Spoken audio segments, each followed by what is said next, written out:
Pero ayoko magpa-stress kasi na-realize ko, wala naman akong dapat i-explain kahit kanino kasi after all, it's my life naman, diba? Tsaka hindi naman po kayo yung maghahatid sa akin sa hukay.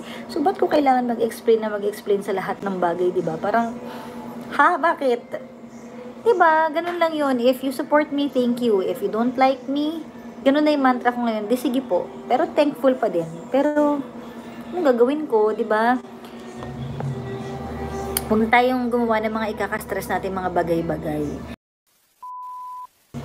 Lahat tayo may kanya-kanyang buhay. So, atupagin natin ang kanya-kanya din nating buhay. Ngayon, kung feeling nyo nai-stress kayo sa mga nakikita nyo or sa kung ano mang, diba, gusto nyong ma-feel ninyo, diba, may mga bagay na hindi natin kontrolado. Ganun lang yon. May mga bagay na hindi natin kontrolado. So, huwag kayong magpaka-stress sa mga bagay na, hello, ginagawa nyo masyadong seryoso. O, iyang ibang fans ng carjack. So, totoo lang po, opo. Di ba? May tuko pa. Ayan, nagalit yung tuko. Baka malaglag yung tuko. Kaya nga tuko eh. Galit na rin yung tuko sa inyo. Di ba? Balik na naman yung galit nyo kay Jimbo. Hello, as if naman maanayin ko si Jimbo. Jujuwain ko. Sa pakaseryoso ninyo. Sa content lang yun. Nakakaloka. When balik ni PJ? Actually, next week pabalik niya. Pagod na pagod siya kanina kaya sabi niya 24 hours ako nagbiyahe, matutulog na ako. Aga niya natulog. Sabi ko, sige kahit wag ka na muna mag-chat or mag-update, enjoyin mo muna yan, 'di ba? See guys, kami walang issue. Kayo lang. Hindi ko kasi napansin kanina kasi busy ako eh. Ngayon ko lang napansin, mga nakadikit-dikit sa mukha niya. Malamang napansin nila yan kanina. Ngayon lang nila na-confirm na may shiny sa pisngi nito ah. Ano kaya? Ito pa mo. Ayan oh.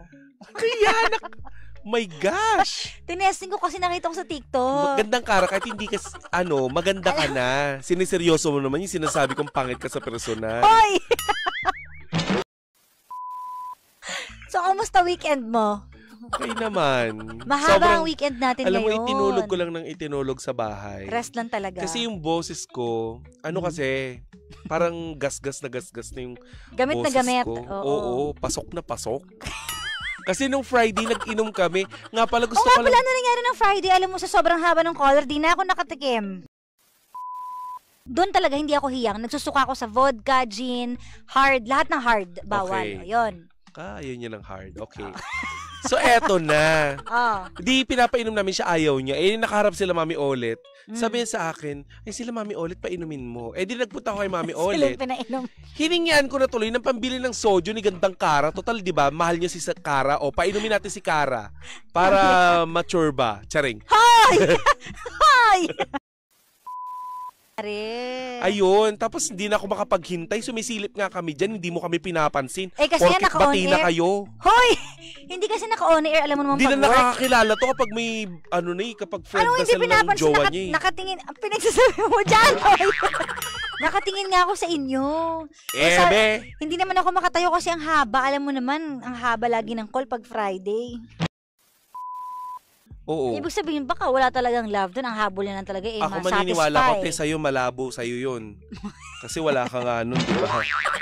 Para makipaghiwalay ka. Is it something na parang masakit sa kalooban mo na wala kang ganon? Hindi naman. Di kayo nagpa-surgery ka, tapos dinikit mo lang yung mukha mo. Hindi, tinesting ko lang talaga to.